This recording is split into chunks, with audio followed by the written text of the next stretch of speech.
app. It's always a good afternoon and great company.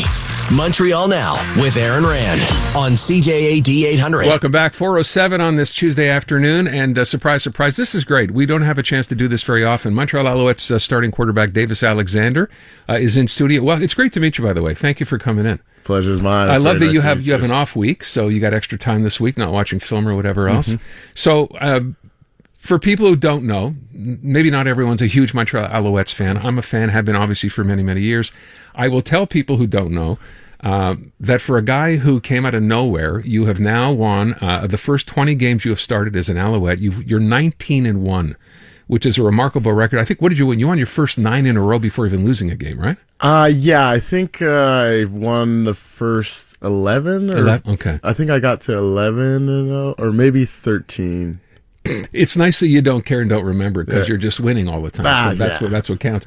I want to talk about a couple of things. So, we were just chatting before going on the air. You're from a small town. The town is Gig Harbor, Washington, which I'm sure most people don't know. Not far from Tacoma, bigger city in the state of Washington.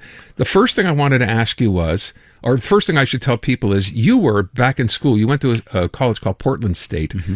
You were like a star on that football team. I read you threw for 63 touchdowns, thousands of yards. And then, you get out of school, you would have imagined with a record like that, you get an NFL draft, a call at something. It never happened, right? Yeah. It didn't really get, the love that I was hoping for, but that was okay. I told my agent right away, if you can get me on a team in the CFL, I will take the opportunity right away. I actually stopped doing my pro day training. So you do some pro day training, like to train for the NFL scouts.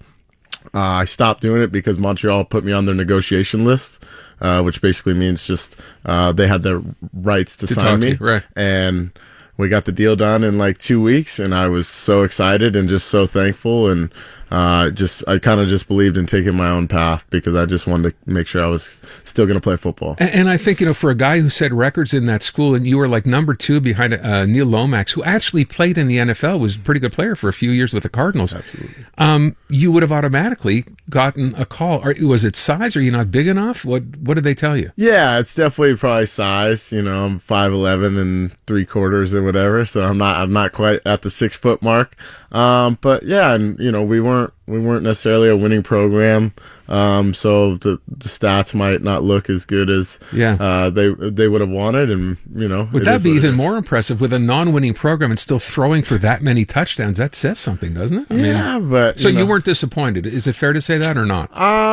No, I honestly probably more so expected, right? Like, okay. I knew I wasn't getting a ton of love, and but I knew my family is huge on my talent, and just they kept encouraging me, and I just knew I had to get some sort of opportunity. I wanted to just try and play. So my next question would be, what's a guy from Gig Harbor, Washington, even know about the Canadian Football League? I knew a little bit about it, just because I'm a sports junkie, right? So sometimes it'll just show up on ESPN. I swear it used to be on ESPN back in the day. I vividly remember watching Bo Levi Mitchell with Calgary Stampeders, and then I was a massive Johnny Manziel fan.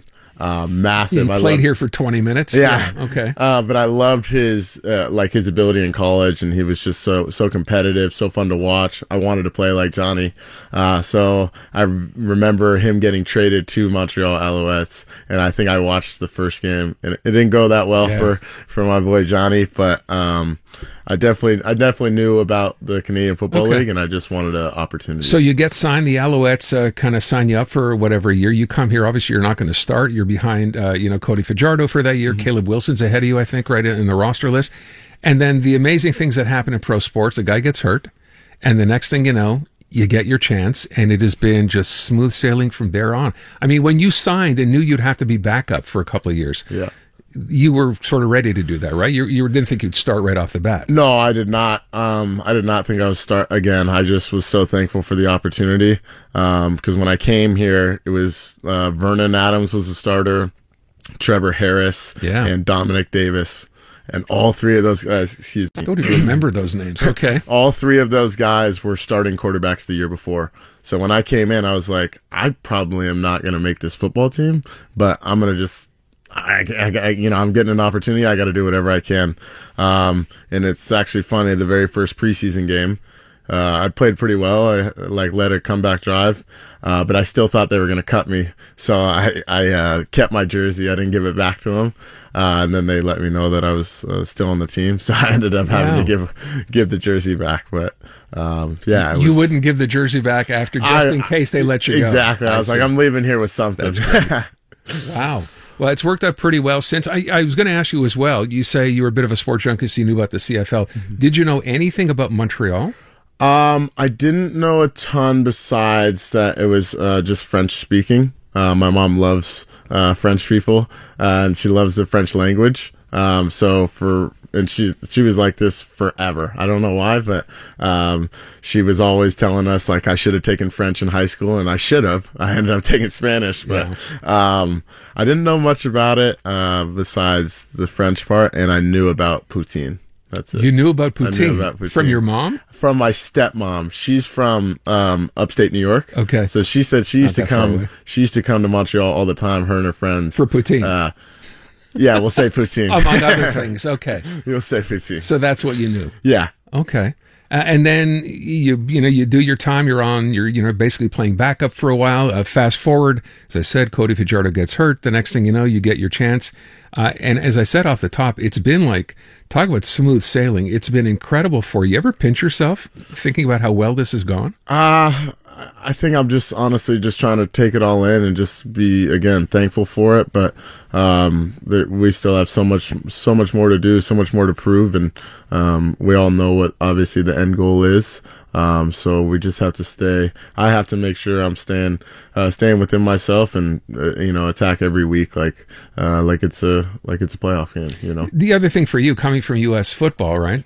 You're playing 4 downs, you get to the CFL, suddenly it's 3. That's a big change. All of a sudden, you've bing, bang, boom. It's a running play, a passing play, and you're off the field. How much of a change was that for you? It was definitely a little different, with the forward motion, the waggle with the receivers and all that. But I just feel like this league was kind of perfect for my style because I do have a pretty strong arm and you have the wider field. And like you said, it's 3 downs, so you're throwing the ball a lot more. I want the ball in my hands all the time, of course. But our run game just so far this year has been unbelievable. So it's been amazing in that sense.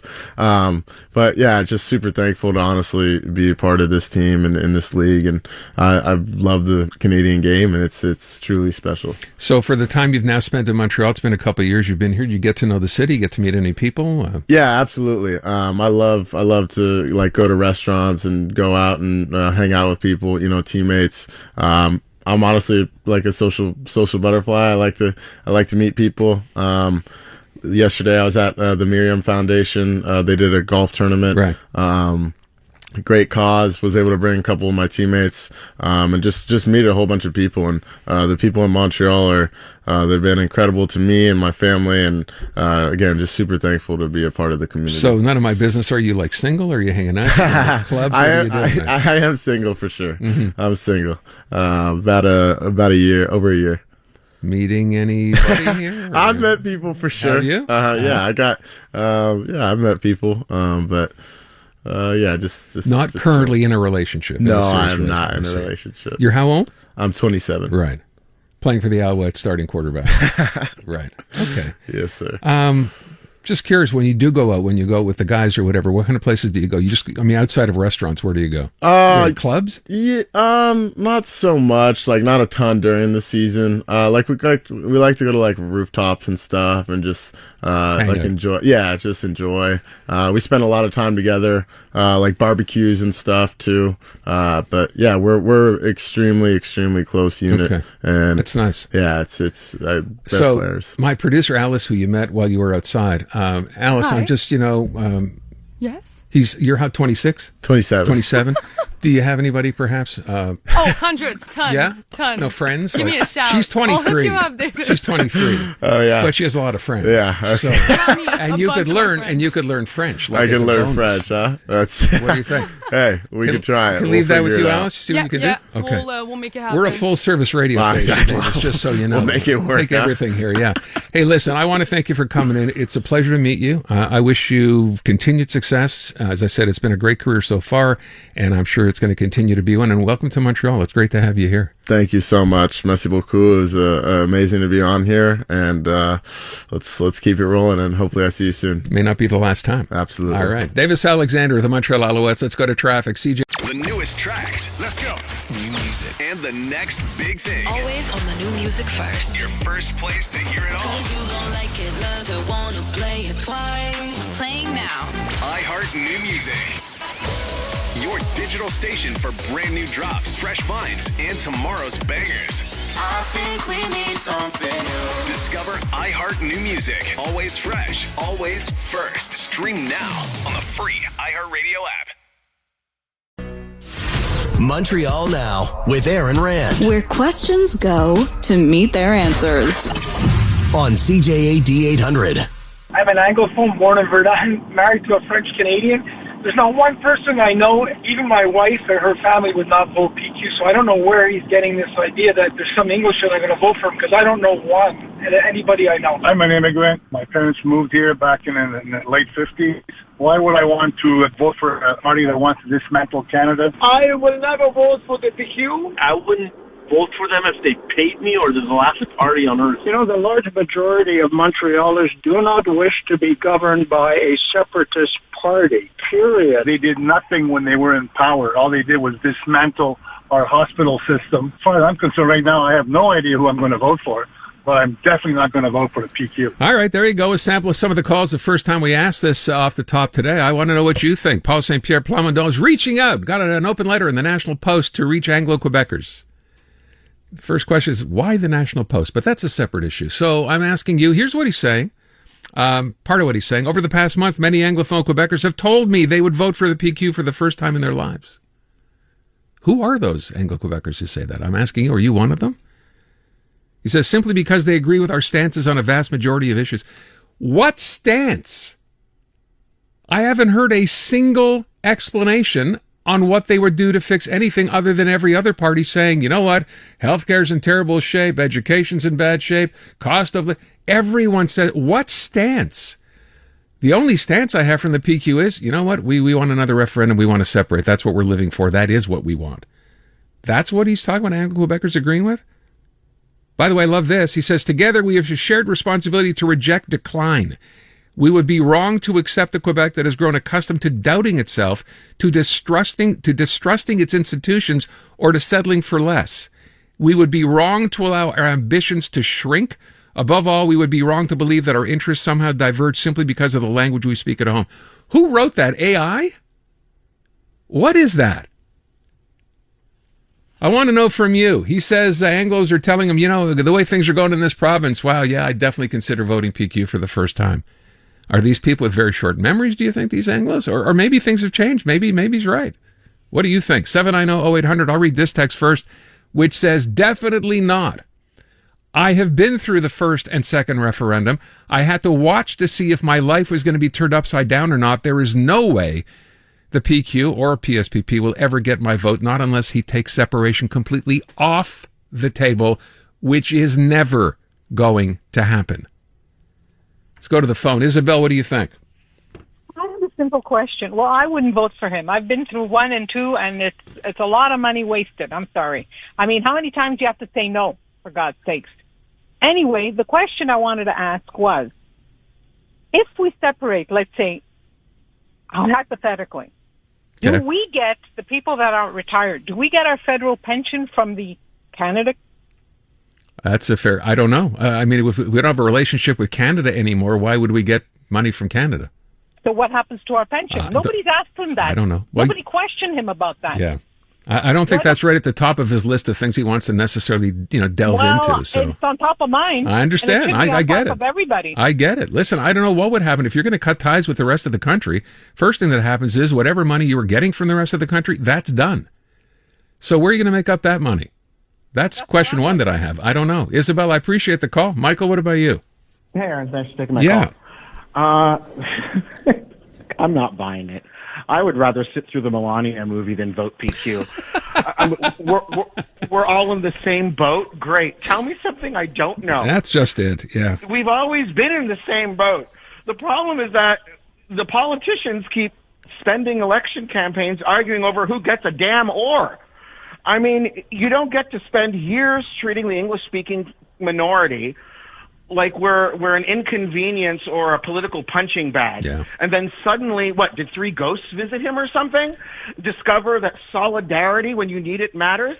And with this separation thing, I like the last caller. How many times do we have to say no? Especially now with the crazy man down south who would love for Quebec to separate and join with the New England states.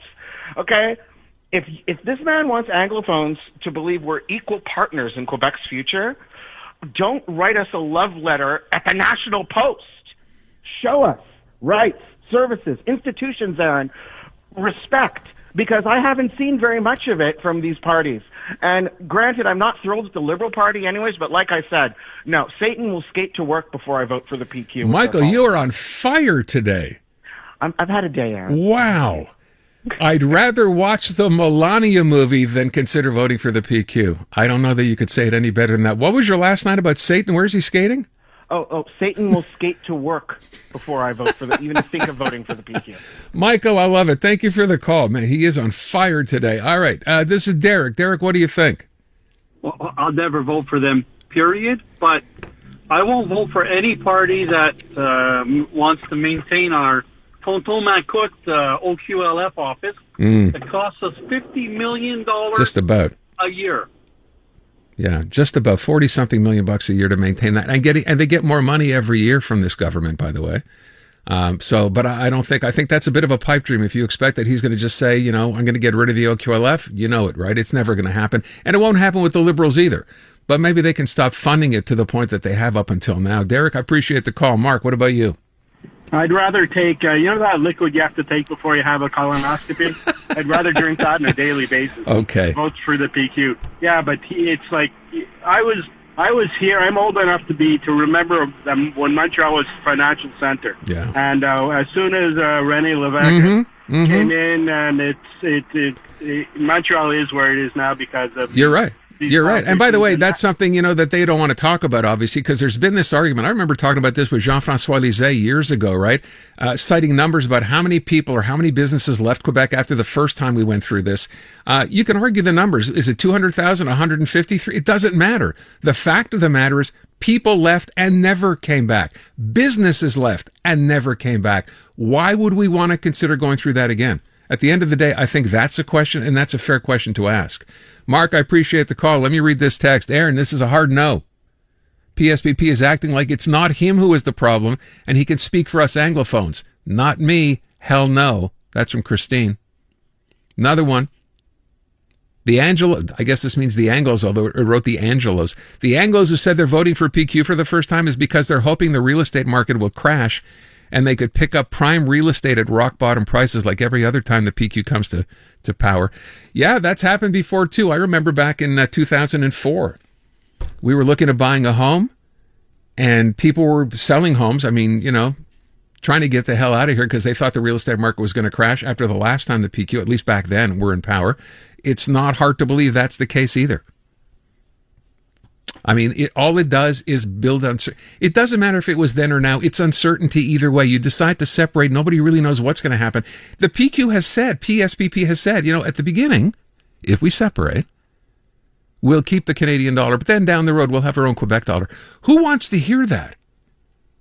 Who wants to imagine that's something that actually happened? Because the one thing the PQ will tell you is, the transition, if it happens, if we have separation, it's going to take a while before everything is kind of in place. And what's supposed to happen, by the way, during that time?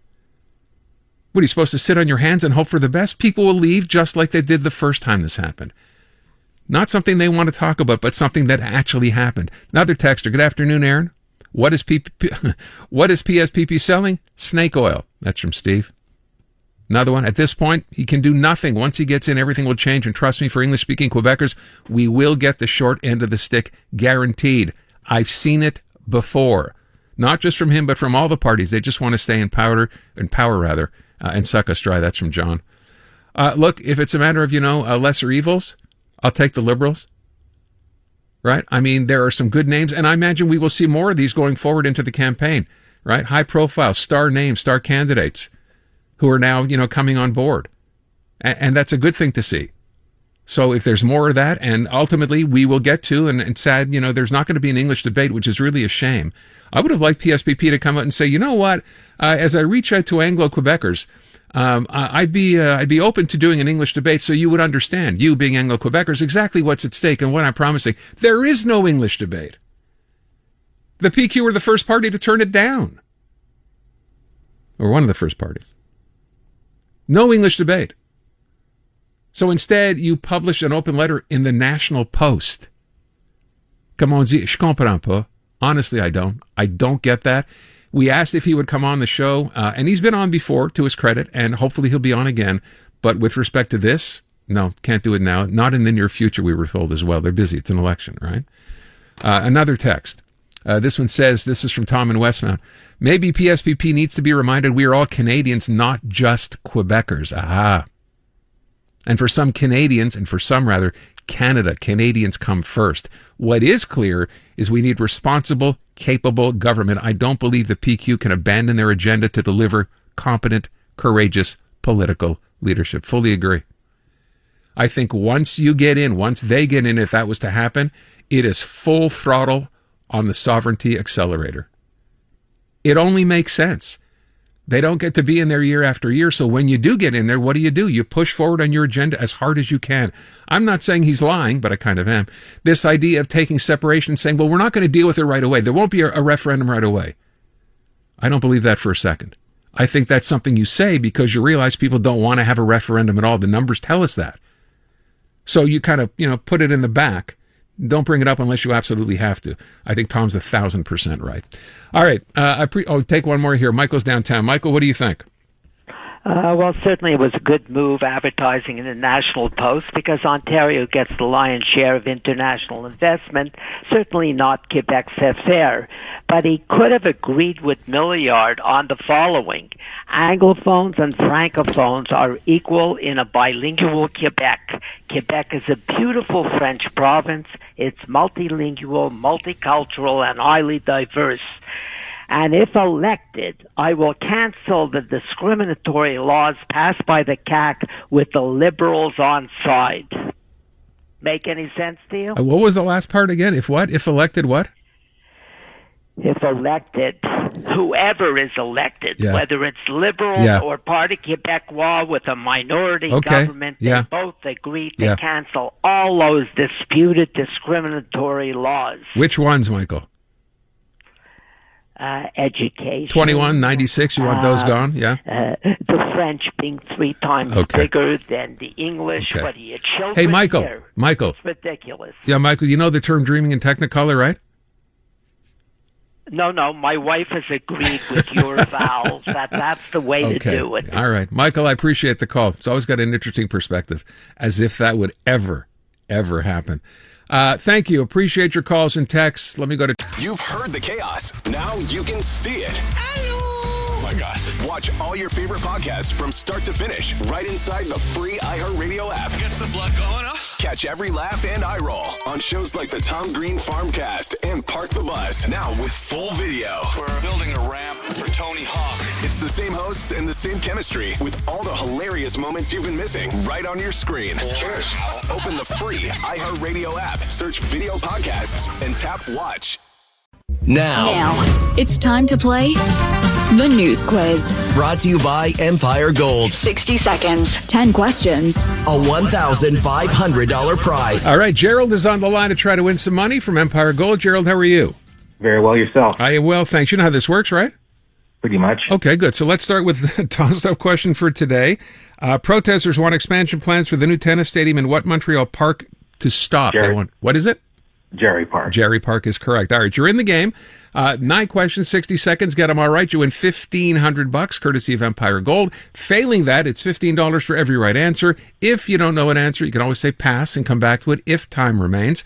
But remember as well, if you answer a question incorrectly, you cannot come back and change it. So if you're not sure, use the option and just say pass. Clock will start as soon as you say that you are ready. So Gerald, are you ready? I'm ready. Hello, Canada. This is Bryan Adams Radio. Hosted by Bryan Adams himself. We'll play a few of mine, a ton of my favorites, and some must-hear behind-the-scenes stories from the world of rock and roll. We're coming to get you! One thing about doing rock and roll so long is you end up meeting a lot of the people that you admire. Sometimes you even get to work with them. It's only love, and that's all. Bryan Adams Radio. I'm coming back to you. Now available on the free iHeartRadio app. Hey everybody, how are you tonight? Sounds great. What is the deadline for the next round of threatened American tariffs against Canada? August the 19th. Yes, the provincial Liberals announced two high-profile candidates last week. One was Michel LeBlanc. Who was the other? His brother. I have no idea. No. What is the name of the foodborne parasite that has sickened over 100 Quebecers this summer? And I have no idea. The latest Spider-Man movie set a box office record for biggest opening weekend ever. What's the official title of that Spider-Man movie? I'm going there tonight. I have no idea. You don't know what it's called? I'm taking my son. Oh, okay. What Montreal-based online food delivery service is now filed for creditor protection? Blue Bucket? No. Blue? Montreal Alouettes quarterback Davis Alexander set a CFL record for wins to start a career. How many does he have? 19 and 1? Yes. According to the most recent jobs report, how many jobs did Canada add last month? 75,000. Yes. A new Leger poll shows what percentage of Quebecers say they could change their mind on who they vote for come Election Day. 30, 40, or 50%? 50%. That is correct. All right. Pretty good. Nice finish after kind of a rough start. 5 right answers, $75. That movie, by the way, is called Spider-Man. I'm going there tonight. Brand New Day is what it's called. Oh, okay. Oh, no. Now you know. Now your son will know, Now I too. know. Gerald, congratulations. Thank you so Thank much. you. All right, Okay. take care. Listen, we were talking about PSPP, and we got Jim Meny coming up. I'm curious what he thinks about this as well. But it reminded me, you remember a while ago, this was a couple of months ago, I think, right? I'd had this dream one night that Paul Saint-Pierre Plamondon had actually spoken to me. Do you remember this? Hello, Aaron. I'm sorry to bother you while you're asleep, but now seems like a good time to talk to you. In case you're wondering, it's Paul, and I'm here today to talk to you about the bright, glittering future of Quebec as laid out in our new Blue Book, Volume 1. Imagine a brand new country where everything is perfect, where Quebec stands proudly on its own 2 feet, unencumbered by billions in transfer payments, and fueled instead by optimism, pride, and the magical belief that everything will work out fine. We'll have our own currency, because nothing says economic stability like inventing a new dollar. And we'll have our own army too, a mighty Quebec army excellent at marching. And as for trade, borders, markets, that's tomorrow's problem. Today is for dreams, big dreams, sovereignty dreams. I know it may not always look like I know exactly what I'm doing, but I've thought about this a great deal. And thinking about something is always better than not thinking about it at all. So trust my plan, my vision. When I say Quebec can do everything on its own, it will magically happen. It was just a dream. It was just a dream. It's good that we kept that. 5 o'clock, news coming up next. Montreal Now is brought to you by Dormez-vous. Get serious about sleep at Dormez-vous with up to 20% off mattresses, pillows, sheets, and more. Limited time only. Restrictions apply. Hello, Canada. This is Bryan Adams Radio. Hosted by Bryan Adams himself. We'll play a few of mine, a ton of my favorites, and some must-hear behind-the-scenes stories from the world of rock and roll. We're coming to get you! One thing about doing rock and roll so long is you end up meeting a lot of the people that you admire. Sometimes you even get to work with them. It's only love, and that's all. Bryan Adams Radio. I'm coming back to you. Now available on the free iHeartRadio app. Hey everybody, how are you tonight? Sounds great. You're listening to the voice of Montreal. News Talk Radio, CJAD 800. An iHeartRadio station. Canadian women are looking for more out of themselves, their businesses, their elected leaders, and the world around them. And that's why we're thrilled to introduce the Honest Talk podcast. I'm Jennifer Stewart. And I'm Catherine Clark. And in this podcast, we interview Canada's most inspiring women. Entrepreneurs, artists, athletes, politicians, and newsmakers, all at different stages of their journey. So if you're looking to connect, then we hope you'll join us. Listen to the Honest Talk podcast on iHeartRadio or wherever you listen to your podcasts.